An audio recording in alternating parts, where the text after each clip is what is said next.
ప్రభునామకు స్తోత్రములండి. మీ అందరికీ నా వందనాలు. అందరూ బాగున్నారండి. ఈనాటి వాక్య ధ్యానంలోకి వెళ్ళే ముందు చిన్న ప్రార్థన చేసుకుని వాక్యాన్ని ధ్యానించుకుందామండి. పరిశుద్ధమైన మా తండ్రి, మీ పాదములకు వందనం, స్తోత్రం నాయన. గొప్ప దేవుడు నాయన, మీకు వందనాలు నాయన. మా జీవితంలో మరొక నూతన దినాన్ని అనుగ్రహించినందుకు వందనాలు. ఈ దినమంతట్లో మీ సన్నిధి సహాయం అనుగ్రహించండి. మీ కృప చొప్పున నడిపించండి దేవా. మీ వాక్ ద్వారా మాతో మాట్లాడి మమ్మల్ని బలపరిచి ధైర్యపరచమని మీకే వందనాలు చెల్లిస్తూ యేసుక్రీస్తు పరిశుద్ధ నామమున ప్రార్థించి వేడుకొంచున్నాం మా తండ్రి. ఆమేన్. మంచిదండి. మత్తయి సువార్త 28వ అధ్యాయం 10వ వచనాన్ని ధ్యానించుకుందామండి. యేసు, భయపడకుడి, మీరు వెళ్ళి నా సహోదరులు గలిలయకు వెళ్ళవలెననియు వారక్కడ నన్ను చూతురనియు వారికి తెలుపుడనెను. ఇక్కడ వాక్య భాగంలో చూసినట్లయితే పునరుత్థానానికి చెందిన మరి ప్రభువైన యేసుక్రీస్తు వారి యొక్క ఖాళీ సమాధిని చూసిన స్త్రీలు భయపడినట్లుగా ఇక్కడ మనం చూస్తున్నాం. ఆ భయపడుతున్న స్త్రీలతో ప్రభువైన యేసుక్రీస్తు వారు మాట్లాడుతున్న మాటగా ఈ మాటను మనం చూడవచ్చు. భయపడకుడని చెబుతూ స్త్రీలకు మీరు వెళ్ళి నా సహోదరులతో గలిలయకు వెళ్ళమని చెప్పటం ఇక్కడ వాక్య భాగంలో చూస్తున్నాం. అక్కడ వారు నన్ను చూస్తారు అని చెప్పిన సందర్భంగా ఈ సందర్భాన్ని మనం చూస్తున్నాం. ఇది వారిని మొదటి సువార్తికులుగా పంపి ప్రభు అయిన యేసుక్రీస్తు వారిని కనుగొనడానికి, ఆయనతో సమావేశం అవటానికి మార్గనిర్దేశం చేసిన వారి విశ్వాసాన్ని బలపరిచే సందేశంగా ఈ యొక్క వాక్య భాగము తెలియపరచబడుతుంది. అయితే ప్రభు అయిన యేసుక్రీస్తు వారు పునరుత్థానం చెందిన తర్వాత మగ్దలేని మరియా మరియు ఇంకా కొంతమంది మరియలు సమాధి దగ్గర భయంతో ఉన్నప్పుడు ప్రభు అయిన యేసుక్రీస్తు వారు వారికి ప్రత్యక్షమై వారితో మాట్లాడినట్లుగా మనము చూస్తున్నాం. వారితో మాట్లాడుతూ యేసు ప్రభు వారు వారితో మాట్లాడుతూ భయపడకూడని చెప్పి వారి భయాన్ని తొలగించినట్లుగా ఇక్కడ లేఖనంలో మనం చూస్తున్నాం. వారిని వెళ్ళి యేసు శిష్యులకు మరి తన సహోదరులకు గలిలయకు వెళ్ళమని చెప్పమన్నట్లుగా, అక్కడ ఆయనను చూస్తారని చెప్పమని ఆదేశించినట్లు ఈ ఒక్క వాక్యంలో మనం చూస్తున్నాం. మరి ఆశ, ప్రోత్సాహం ఇది పునరుత్థానం యొక్క ఆనందాన్ని మరియు నిరీక్షణ సందేశంగా కూడా ఈ వాక్య భాగాన్ని చూడవచ్చు. ప్రభువైన యేసుక్రీస్తు వారు తనను విశ్వసించే వారికి ఎల్లప్పుడూ సన్నిధి తోడుగా ఉంటాడని ఇక్కడ మనకి కనబడుతుంది.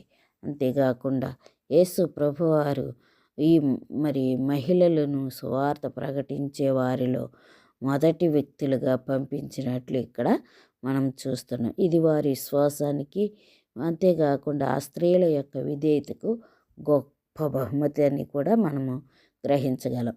అయితే గలిలయకు వెళ్ళమని చెప్పటం ద్వారా యేసు ప్రభువారు తన శిష్యులతో మరొక సమావేశాన్ని ఏర్పాటు చేయాలనుకుంటున్నట్లుగా మనం చూడవచ్చు.